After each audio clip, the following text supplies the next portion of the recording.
दोस्तों जब भी घर की कंस्ट्रक्शन करवाते हैं कुछ कॉन्ट्रैक्टर जो होते हैं वो सिर्फ प्रॉफिट के पीछे लगे होते हैं कि जितना प्रॉफिट निकल सके उतना अच्छा है। क्वालिटी की कोई फिक्र नहीं है कि बाद में घर में क्रैक्स आएंगे या कुछ भी होगा, तो आपको वो बेवकूफ़ और मूर्ख बना सकते हैं। लेकिन अगर ये वीडियो आप देख लोगे, गारंटी है आपके घर की क्वालिटी भी खराब नहीं होगी, घर स्ट्रॉन्ग भी बनेगा और आपको मूर्ख वो नहीं बना सकते।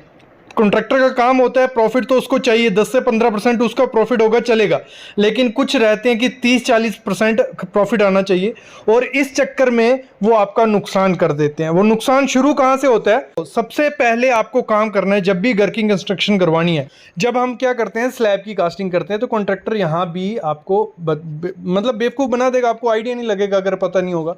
तो वो जो थिकनेस होती है, स्लैब की डेप्थ होती है, वो 4 इंच रख देगा, 4-4.5 इंच रख देगा और आपको आइडिया नहीं लगेगा।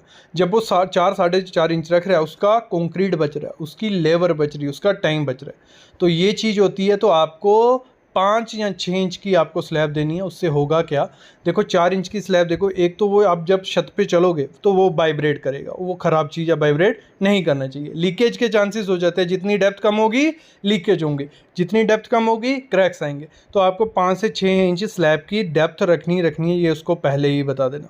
और जब स्लैब का सरिया बांध रहे हो ना, उसमें भी चीज़ ध्यान रखना कि जो मेन बार रहेगा, पहले तो एक चीज़ समझ लो, आपको जो टी बीम देने हैं, टी बीम दो यार घर में। अभी मेरे ख्याल में स्लैब बीम उतने सेफ नहीं रहते, स्लैब बीम थोड़े बहुत बीच में ठीक रहती है, लेकिन टी बीम दो, जो लटक बीम भी जिनको बोला जाता है, नीचे जो बीम आपके छत के नीचे दिखते हैं, क्योंकि फॉल सीलिंग आज लोग सब करवा रहे हैं तो फॉल सीलिंग में वो छुप जाएंगे, कोई दिक्कत नहीं है। लेकिन अगर बीम अच्छे से नहीं दोगे तो दिक्कत रह सकती है बाद में।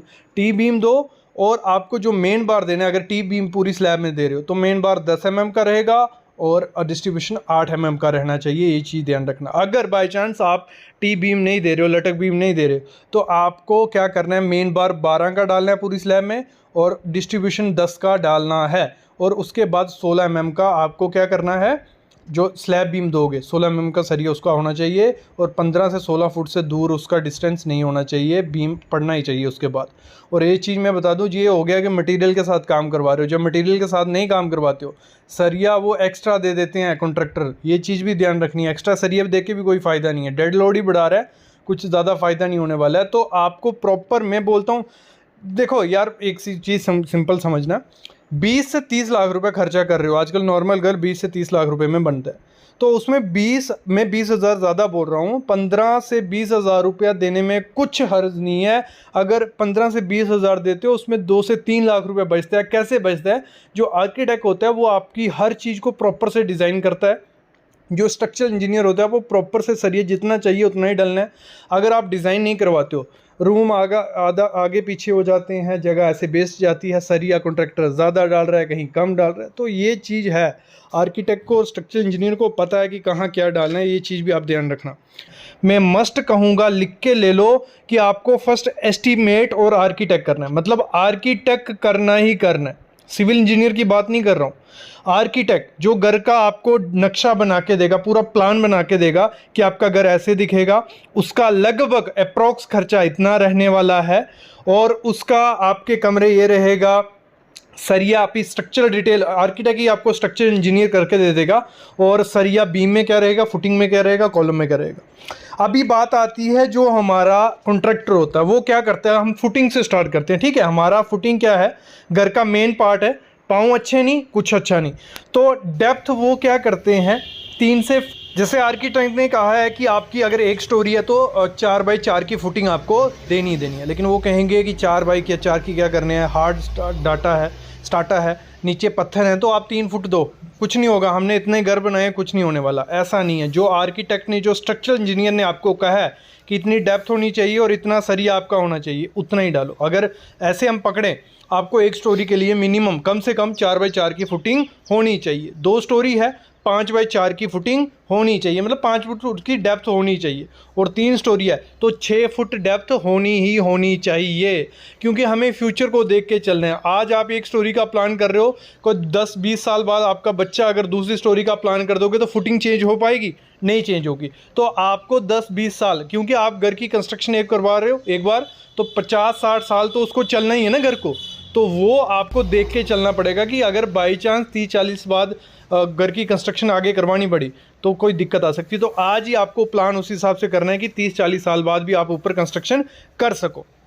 देखो अगर होता क्या है, फुटिंग कॉन्ट्रैक्टर अपना पैसा बचाता है, फुल मटेरियल आपने उसको काम दे दिया, तो पैसे बचाने के चक्कर में वो क्या करता है, खुदाई कम करवाएगा, लेबर कम लगेगी, टाइम कम लगेगा, मटेरियल कम लगेगा, तो वो कहेगा। लेकिन आपको आर्किटेक्ट के हिसाब से चलना है। और आर्किटेक्ट ऐसे नहीं मतलब नए नए बने हुए हैं जो सिविल इंजीनियर ही आर्किटेक्ट बन गए हैं, तो थोड़ा सोच समझ के अपना आर्किटेक्ट चूज़ करना कि जिसको नॉलेज हो, जिसको पुराना एक्सपीरियंस हो और आपको आइडिया हो, उसके स्ट्रक्चर आपने देखे हो कि 20 साल से बने हुए, 30 साल से बने हुए, कुछ आया नहीं है। क्योंकि अगर फुटिंग अच्छे से नहीं दोगे तो क्रैक्स आ जाते हैं घर में। स्टार्ट वहीं से होता है। पहले जब एक दो साल हो जाएगा घर बना के वो चला गया, कुछ नहीं होगा, नॉर्मल नहीं होता है।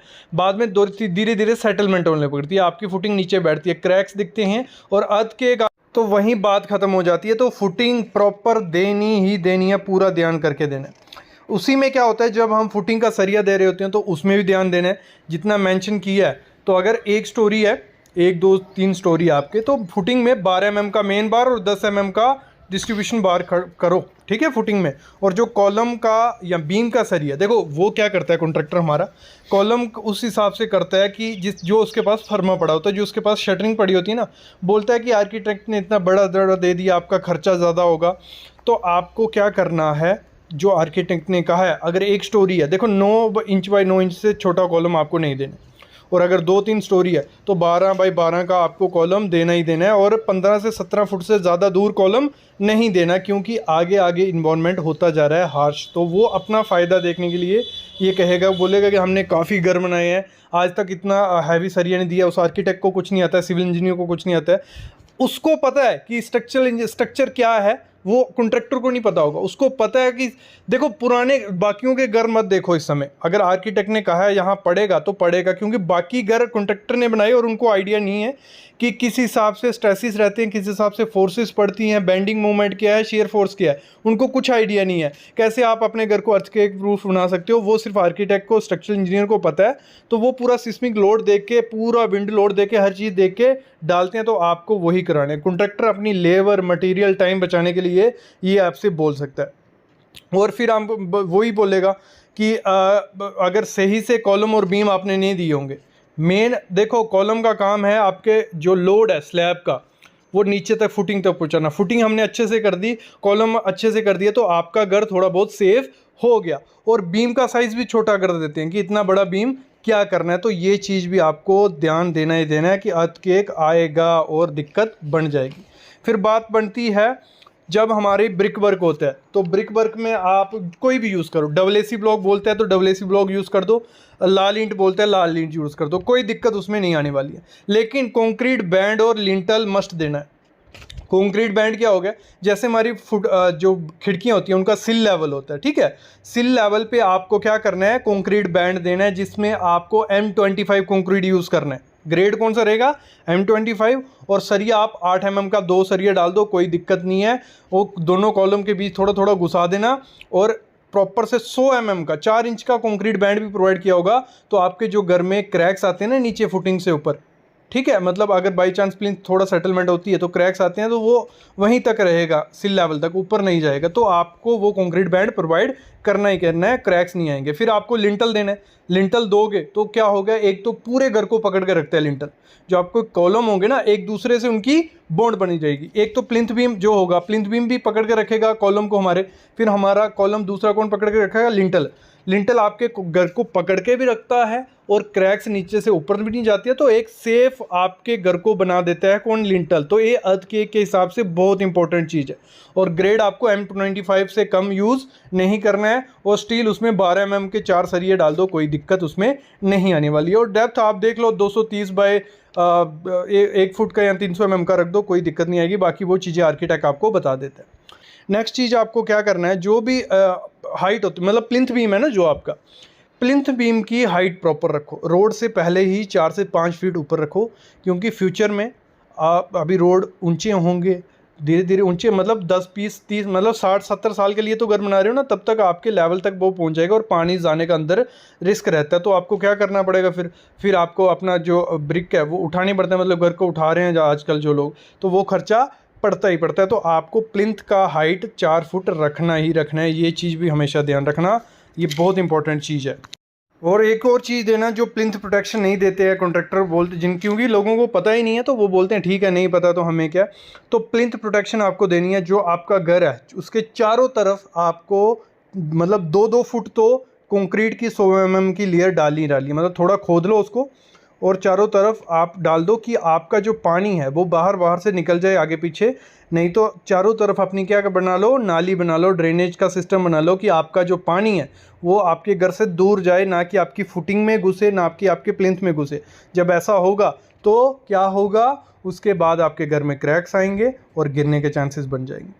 जब भी स्टेयर केस बनवाओ अपनी, स्टेयर केस में एक चीज़ ध्यान रखना, जो क्या करते हैं कुछ लोग पहले बेस स्लैब बना देते हैं, मतलब बेस स्लैब बना देंगे 4 इंच की और उसके ऊपर ईंट का ब्रिक वर्क कर देते हैं। तो वो डेड लोड बनाता है बेस स्लैब पे और आपकी सीढ़ी थोड़ी झुक जाती है और गिरने के चांसेस भी होते हैं। आपको जब भी सीढ़ी बनानी है, भले चेन स्टेयर बना रहे हो तो फिर तो कोई दिक्कत नहीं है, सरिया भी वैसा दोगे कंक्रीट की बनती है। लेकिन अगर सिंपल बना रहे हो बेस स्लैब देके, तो आपको कभी भी ईंट के स्टेप्स नहीं बनाने, आपको कंक्रीट के ही स्टेप बनाने हैं, वो भी बेस स्लैब के साथ साथ। तो उससे आपकी सीढ़ी जो होती है स्ट्रॉन्ग मजबूत बन जाती है, ये चीज़ भी ध्यान देना। और जो सरिया आप दोगे, सरिया नीचे फुटिंग में भी जाना चाहिए सीढ़ी का और ऊपर स्लैब में भी जाना चाहिए सीढ़ी का, तो वो आपकी स्ट्रॉन्ग सीढ़ी बनेगी। फिर बात आती है जो सेप्टिक टैंक होता है आपको, वो आपको लोगों के हिसाब से बनाना है, ना कि उसने कहा 1000 स्क्वायर फीट का घर है इसके लिए इतना सा बनेगा। जितने लोग आपके घर में उसका भी प्रॉपर डिज़ाइन होता है, वो भी आपको आर्किटेक्ट करके दे देगा। नहीं तो गूगल में हर चीज़ है, यूट्यूब में हर चीज़ है, तो वहाँ से भी सर्च करके कर लो कि अगर 5 लोग हैं हम घर में तो हमें कितना साइज़ का सेप्टिक टैंक चाहिए, वो भी बना देंगे। कमेंट करना नहीं होगा जो चीज़ आपको नहीं पता चलती है। ऐसे तो कंसल्टेशन का मैंने लाया था कि आपके एक कॉल का 200 रुपये लूँगा या वीडियो कॉल का 500 रुपये लूँगा, तो अगर वो पॉसिबल है, दे सकते हो तो करो, अच्छे से पूरी डिटेल मिल जाएगी। अगर नहीं दे सकते कोई दिक्कत नहीं है, कमेंट करो, कमेंट में हर चीज़ क्लियर की जाएगी। टेलीग्राम ग्रुप है, व्हाट्सएप ग्रुप है, लोग भी कर देंगे क्लियर। तो क्लियर करने का आजकल बहुत चीज़ें हो गई हैं, तो बस आपको थोड़े एफर्ट्स लेने हैं, हर चीज़ को जानना है। गूगल यूट्यूब में हूँ तो वो चीज़ आपको करनी है। तो सेप्टिक टैंक आपको आरसीसी का बनाओ, ब्रिक वर्क का बनाओ, प्रॉपर साइज से बनाओ तो सही रहेगा। फिर जो फ्रेम रहते हैं, डोर के फ्रेम हो गए, विंडो के फ्रेम हो गए, चौखट्स हो गई जो, तो वो एमएस का यूज़ करो, या जापानी चौखट आजकल चल रही है वो भी सही है, अपोलो स्टील आता है उसका भी सही है। अगर वुडन का यूज़ कर रहे हो, वुड बोलते हो, कॉन्ट्रैक्टर कोई भी वुड उठा के लगा देगा, थोड़े टाइम बाद वो सड़ जाएगी, मुड़ जाएगी, फट जाएगी। तो आपको अच्छी वुड देख लेना है, पहले उसे खुला देना है कि साल की लगा या कोई दूसरी कंपनी की लगा तो अच्छी रहेगी। साल की वुड लगाओ, कोई दिक्कत नहीं है, अच्छे से वो रहने वाली है। और मैं मस्ट कहूँगा, जब भी मैं हर वीडियो में बोलता हूँ जब घर की कंस्ट्रक्शन करवाते हैं, एग्रीमेंट मस्ट करवाओ। और जब एग्रीमेंट करवा रहे हो, एग्रीमेंट में हर चीज़ लिखो, जो जो अपने घर की करवाने वाले हो हर चीज़ लिखनी है, हर उसमें आइटम डालनी है, हर चीज़ उसमें मेंशन करना है, ये पैसे इस हिसाब से पेमेंट होगी, ये इस हिसाब से होगा, सब चीज़ें उसमें करके रखनी है। ये चीज़ भी आपको ध्यान देनी है। नेक्स्ट चीज़ जो आपको करना है, कम्युनिकेशन रखनी है। जो आपका आर्किटेक्ट होगा उससे भी आपकी बात होनी चाहिए, कॉन्ट्रैक्टर भी। कभी भी मैं बोलता हूँ, ये अपना एक्सपीरियंस है मेरा, जो आर्किटेक्ट आपको कॉन्ट्रैक्टर सुजेस्ट करता है ले लो, कोई दिक्कत नहीं है, लेकिन एक बार उसके बारे में पता कर लेना, पुराने प्रोजेक्ट देख लेना। पॉसिबल हो तो ये रखो आर्किटेक्ट अलग हो, कॉन्ट्रैक्टर अलग हो, तो जो कम्युनिकेशन रहेगी आप तीनों के बीच में एक साथ होनी चाहिए। ये नहीं कॉन्ट्रैक्टर और आर्किटेक्ट अपने में लगे हुए हैं, आपको कोई आइडिया नहीं है, तो आपको जब भी कोई चीज़ क्लियर करनी है, तीनों को प्रॉपरली बैठना है। कम्युनिकेशन अच्छे से रखोगे तो सही से काम होगा, पैसा बचेगा और अच्छा क्वालिटी से काम होगा। और साथ ही साथ क्या करना है आपको, डिज़ाइन जो आपका है उस हिसाब से आपको रखना है, स्टार्टिंग से ही एंड तक डिज़ाइन को चेंज मत कर रहे हो बार बार। एक बार प्रॉपर से बैठ के देख लो कि क्या करना है, क्या उस हिसाब से। क्योंकि देखो, रूम आपको पूरे यूटिलाइज़ करने हैं, ये नहीं है कोई बड़ा रूम बना दिया 15 बाई 20 का या जो भी है, मतलब जैसा आपकी रिक्वायरमेंट है वैसा रखो। अगर 15 बाई 20 का ही आपको एक रूम चाहिए तो बनाइए, कोई दिक्कत नहीं है, लेकिन प्रॉपर यूटिलाइज होनी चाहिए स्पेस, कि वो आपको जितनी नीड है उस हिसाब से बनाओ। और बाकी अगर हम बात करें, जहाँ स्टोर चाहिए वहाँ स्टोर, मतलब प्रॉपर डिज़ाइन होना चाहिए। रूम के साथ बाथरूम आ रहा है तो ये आपका काम कौन कर सकता है, आर्किटेक्ट कर सकता है। कोई प्रमोट नहीं कर रहा आर्किटेक्ट को मैं, अगर आप खुद से ये प्रॉपर चीज़ें कर सकते हो तो आप खुद भी कर सकते हो, कोई दिक्कत नहीं है। फिर मैं बात करता हूँ जो हम कॉस्ट कटिंग के पीछे रहते हैं कि जहाँ खर्चा बच जाए, यहाँ खर्चा बचाए। खर्चा बचाओ लेकिन क्वालिटी के साथ कॉम्प्रोमाइज़ मत करो। अगर क्वालिटी के साथ कॉम्प्रोमाइज़ करोगे, आज आपने सस्ती चीज़ लगा ली, 5 साल बाद वो चीज़ चेंज करनी पड़ेगी, जहाँ वो ख़राब हो जाएगी, तो फिर वही सेम ही हालत हो जाती है। तो आपको क्वालिटी के साथ कॉम्प्रोमाइज़ नहीं करना है, क्वालिटी प्रॉपर रखनी है, तो आपका घर अच्छे से बनेगा। ये चीज़ भी आपको ध्यान रखनी पड़ेगी। कॉलम साइज या सरिया किसी ऐसे नहीं दे सकते आप, उसके लिए आपको जो कंक्रीट उसमें यूज करना है वो आपको M20 कंक्रीट यूज करना है। आप बोलोगे कि M20 क्या हो गया? M20 हो गया हमारा 1 रेशो में सीमेंट, मतलब 1:1.5:3, मतलब 1 में सीमेंट, 1 में हमारा सैंड और 3 रेशो में एग्रीगेट। अगर 1 बैग सीमेंट डालोगे, 1.5 बैग सैंड डालना, 3 बैग एग्रीगेट डालना, वो M20 ग्रेड हो गया। इससे कम में नहीं जाना है, M25 ग्रेड में जा सकते हो। तो ये चीज भी ध्यान देनी है जब आपको 9x12 का कॉलम देना है। फिर आपको क्या करना है, आपको जो सरिया यूज करना है, स्टील यूज करना है, वो 550 ग्रेड यूज करना है। कौन सा? 550 ग्रेड। अब बोलोगे 550 ग्रेड क्या है? ये सरिये पे लिखा रहता है, 500 भी देखा होगा आपने, 550 भी देखा होगा, तो ये मेंशन होता है। ये आपको लेना है, और आप लो टाटा कंपनी का, जिंदल पैंथर ले लो, कामधेनु भी ले लो। अगर सस्ते में चले जाना चाहते हो तो कामधेनु ले लो। तो ये सरिया आप यूज करोगे, फिर आप 9x12 का कॉलम दे सकते हो। फिर अगली चीज क्या करनी है, जब भी कॉलम प्रोवाइड करना है, आपको कॉलम देना है, तो उसमें जो रिंग प्रोवाइड करनी है, रिंग देने पड़ते हैं हमें कॉलम बांधने के लिए, तो रिंग आपको 8 डाया के करनी है। कितने? 8 डाया के, 8 mm का, 10 mm की देने की जरूरत नहीं, 8 डाया का देना है। लेकिन आपको स्पेसिंग इस तरीके से नहीं देनी है कि आप सामने स्पेसिंग देख रहे हो। कितनी स्पेसिंग है, कोई मतलब है ही नहीं कि कितनी दे रहे हैं, जितना मन किया उतना देते जा रहे हैं, 7 इंच 8 इंच। तो आपको क्या करना है, जब भी कॉलम जहां से आपका शुरू होता है प्लिंथ से, तो वहां से 1 मीटर तक, 3 फुट तक आपको 4 इंच स्पेसिंग देनी है। कितनी? 4 इंच स्पेसिंग देनी है रिंग के बीच की, और उसके ऊपर आप 6 इंच की स्पेसिंग दीजिए। कितनी? 6 इंच की। उससे ज्यादा स्पेसिंग कभी कॉलम में नहीं देनी है। वो गलती है, मतलब एक तो आप डिजाइन नहीं करवा रहे हो, दूसरा आप स्पेसिंग 8 इंच 9 इंच दे रहे हो, तो फेलियर के चांसेस बहुत ज्यादा बढ़ जाते हैं। और साथ ही याद रखना, मैंने देखा है कि जो हमारी रिंग होती है उसमें हुक नहीं बनाते हैं, हुक आपको देनी ही देनी है। हुक दोगे तो आपके जो घर का सरिया है वो पकड़ के रखेगा हुक, नहीं तो वो आपका फेलियर के चांस हो जाते हैं। और जब 2 स्टोरी का घर आप बना रहे हो, कॉलम हम दे रहे हैं 9x12 का, लेकिन अगर हम उसमें कवर ब्लॉक यूज नहीं करते तो वो उसका डिफेक्टिव कॉलम हो जाता है, उसमें उतनी स्ट्रेंथ नहीं बचती।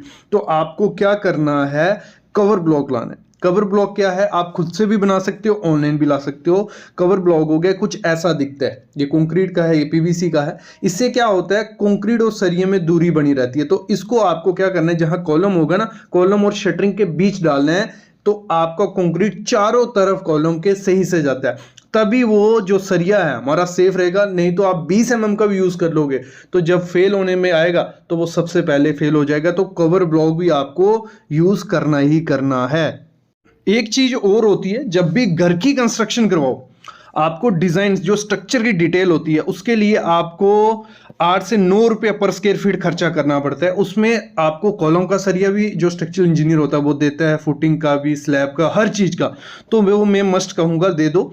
बाकी क्या होता है, 9x12 का कॉलम हम 2 स्टोरी के लिए दे रहे हैं। कई जगह आपने देखा होगा 9x9 का भी कॉलम दिया होता है, वो भी गलत नहीं है, 9x9 का भी कॉलम दे सकते हैं। उस केस में हमें क्या करना है, आपको 16 का सरिया यूज करना पड़ेगा।